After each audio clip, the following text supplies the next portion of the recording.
What an asshole.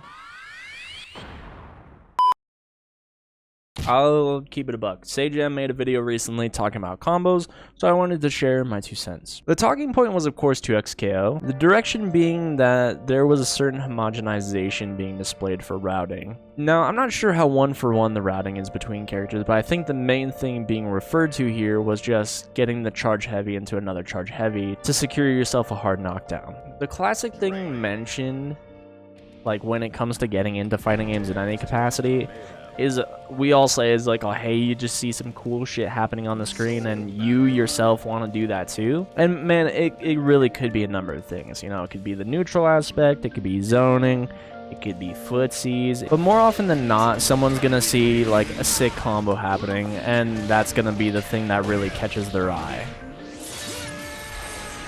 So from like a spectator standpoint, if all the combos being displayed for the most part are roughly the same, that's not really going to be very catching or very striking. At no point when you're comboing should the best stuff in-game be the things that everyone else is doing. Do you think anyone would play Marvel if the best stuff was LMHS, LMHS? No.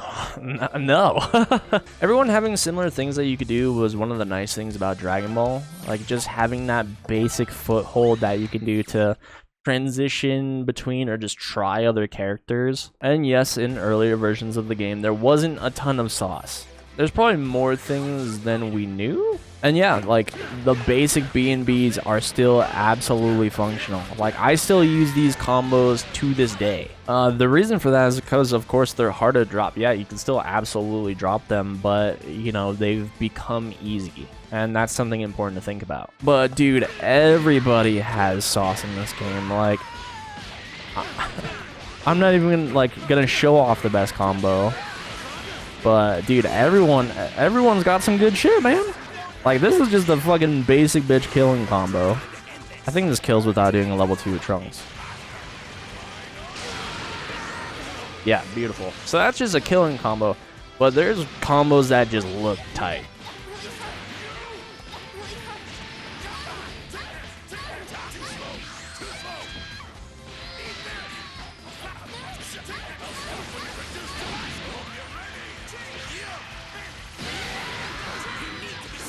Dude, and that was just something I made up on the fly. Like, there's obviously better shit to do. But the next thing that's actually important when it comes to talking about combos is choices within your combos. Having options or things to think about when it comes to your comboing is super important for, like, making the game still interesting. If the best combo for every interaction you have is just one combo, whether that be damage, corner carry, setup, or whatever it may be, is just one combo, that's pretty fucking boring. If you wanted to get a mid-screen level 3, that used to be tough. You know, you'd have to vanish mid-screen, then you could secure your level 3, get a mix-up, all that stuff with TK flip, all that.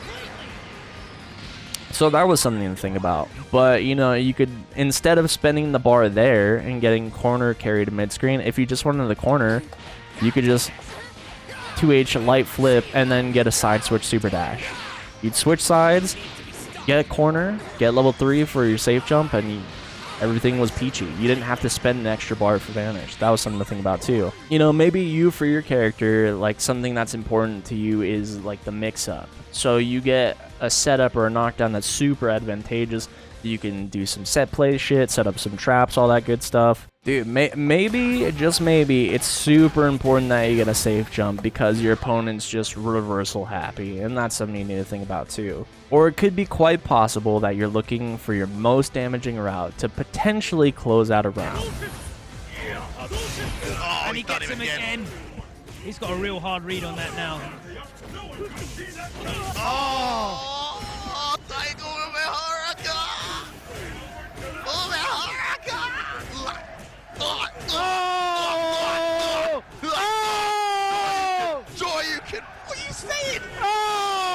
When I initially dropped Ken to come back to Ed, my combos were super basic, man. Everything just went like this, or you know, into safe jump. Pretty much everything went into safe jump, and you'd be surprised at how effective that was at low level. I would just safe jump people to death. It was great. But over time, like maybe I wanted my combos to hit for a little bit more. Maybe I wanted a little bit more screen carry. Maybe I wanted to be more meter efficient. Like, these were all things I was thinking about. You know, and I came up with a couple different ideas. Initially, like, incorporating EX Flicker into my combos was a big deal, and it still is. But my old combo was just fucking do this, LDP, MDP. Or fucking, you know, a blitz or whatever.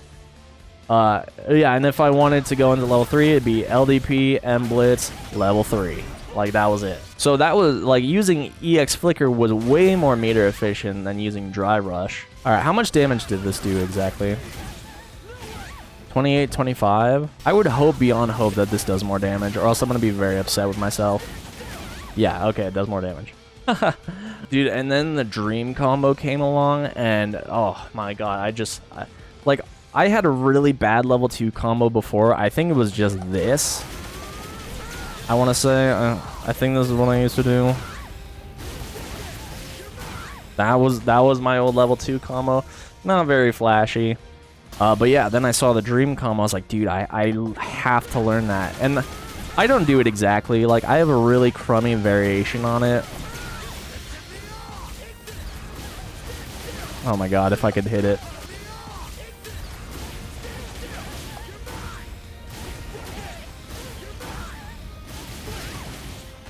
You know, I did that. It's not a great variation or anything like that. So then the question becomes like, all right, is there alternative ways I can get into this? Like, if I get a little bit better of a hit, and yeah, I found a routing that I liked.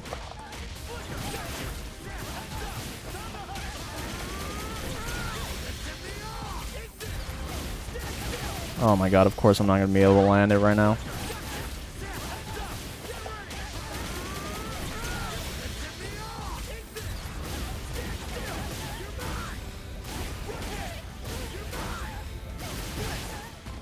I dropped it at the end. I don't know if that's the ender I'm supposed to do, but you get the idea. You know, I found another way to get into it, which was interesting and added another layer of depth to the character that I really liked. Really just reinforcing that this character is extremely fun to me, and pretty much the main reason why I still play Street Fighter 6. It's for this guy right here. But equally, it's important how they feel. That's pretty much the whole reason I don't play Grand Blue or City of the Wolves. I don't like how those games feel. I don't like the combos within them.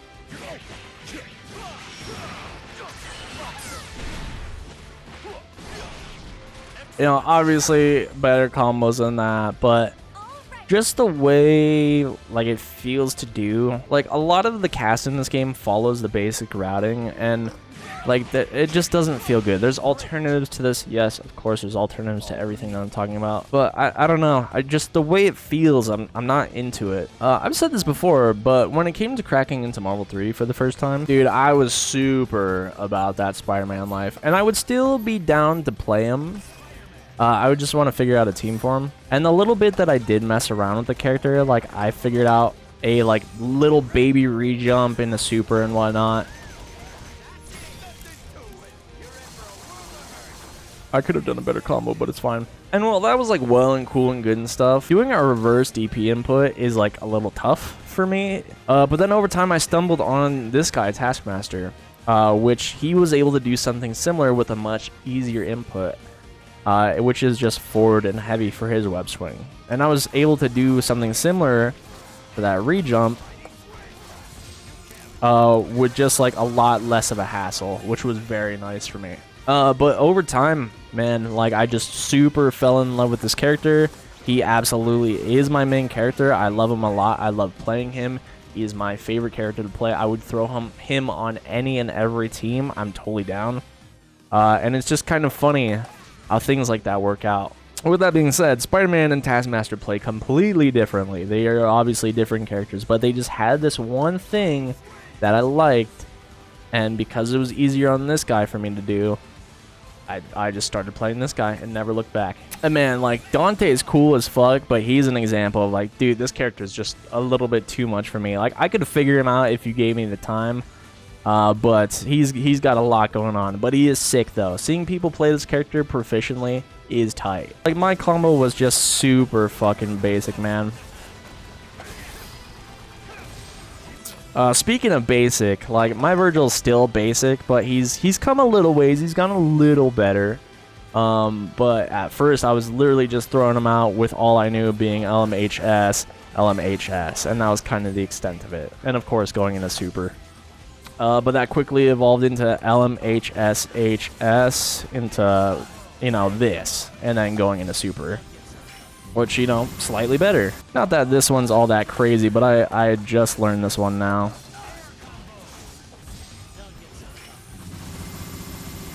And if I adjusted the height, I can make that a little bit better. I have like a super basic bitch sword combo. Like, this is nothing to write home about at all.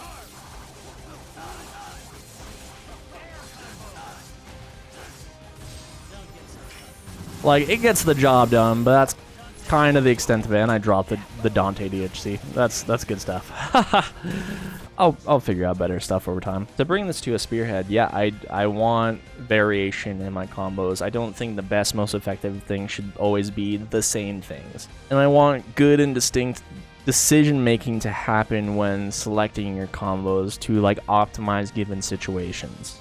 I just think the distinction between each character's routings should be like prevalent, and you know, I'm really looking forward to getting my hands on the 2x KO.